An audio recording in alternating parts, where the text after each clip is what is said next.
When you have a cancer diagnosis, you know it's going to change your world. When I read about my particular cancer, it was pretty scary. My fear was, as a woman in rural America with a very rare cancer, how is this going to work out for me? And what kind of team is going to be in place for me? And will I survive this? My name is Candis Smith, and I am a 2-time cancer survivor.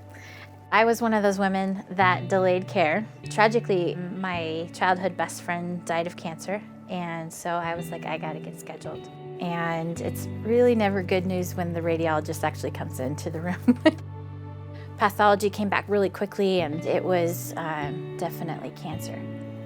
And then my life changed very dramatically, and I was very scared.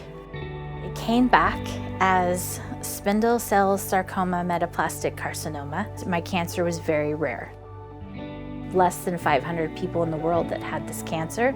I lovingly named it Chuck. So we went on a path to now kill Chuck. My particular way of dealing with cancer was through as much humor as I possibly could.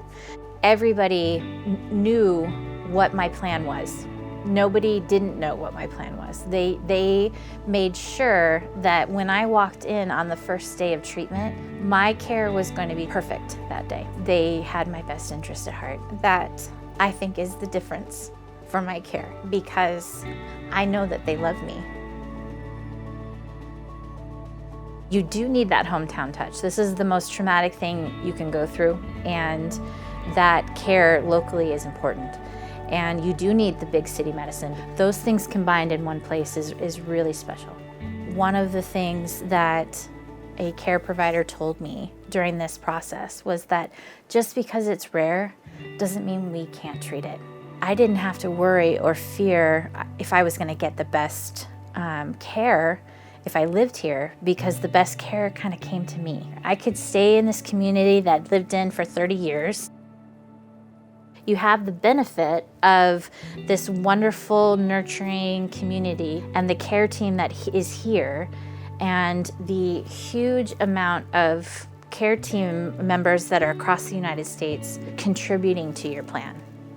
The head of oncology that was looking at my plan already knew that our oncologist here at the hospital, even though we're in a place that's rural, it's a rural access hospital, it has so many wraparound services. It's really unique. My skin was burning from the inside out. My oncology nurses were incredible. They knew my symptoms before I could even voice them. One of the chemos was scheduled on my birthday. My cancer team made it fun, and so they got me some treats, they brought me a boa, we made it fun that day, and it was pretty cute. Dietary, made our pies, and my daughter and I got to have a pie date while I had my infusion. The pie at the hospital is pretty incredible. The incredible team and pharmacy, they put together my chemotherapy, and they did it in such a safe way every time, 100%. My physical therapist, I had behavioral therapy, the cardiology team, radiology. I could have all of those things all in one place in this small town, and that is incredible.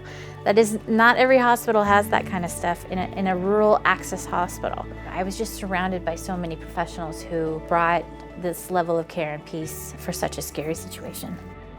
One of the amazing things about living in a rural area is how connected you are to your community. People really do care. So many people were praying for us. We're providing food, we're providing for us financially, and to be on the receiving end of that was just overwhelming, the love that was coming towards us. And had I had to drive 4-5 hours to go and get care and be in a completely different community, I would have not had the benefit of that love coming at us in such a powerful way, because really the community here were also on my care team and also played a part in my healing.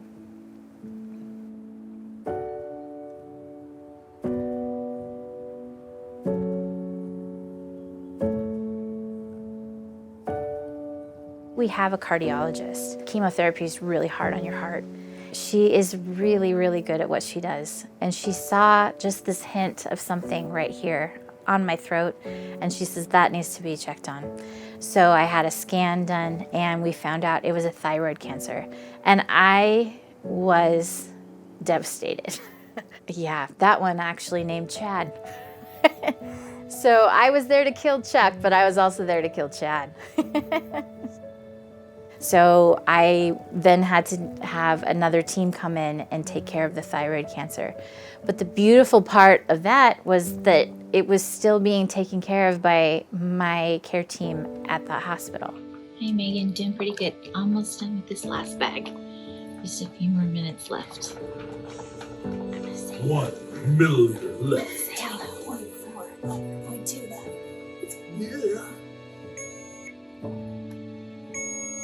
Yeah. 15 months later, I was cancer-free.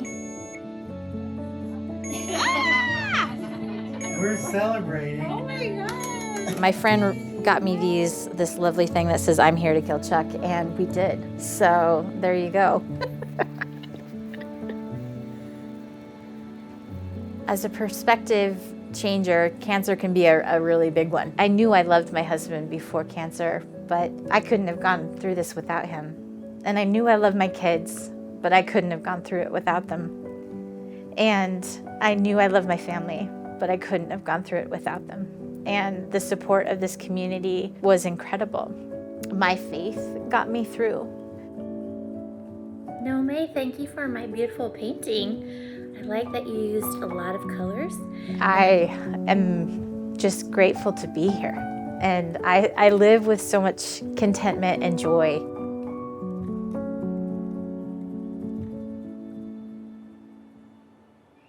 In cancer treatment, you get to meet some very special people, and those are your friends and neighbors who are going into oncology and getting treatment alongside you. We have a cancer group that meets once a month. It's one of my favorite things to do is to go to cancer group. If somebody's out there watching this video right now and hasn't gone in and got a wellness check or gotten your mammogram, I just don't think there's an excuse, honestly. I don't want anyone else out there to lose another friend or to lose your life. You can get scheduled pretty quickly up here at the hospital. Girl, I know you are really busy, but it is time. Mama, get your mammogram. That's what I say. Don't hesitate.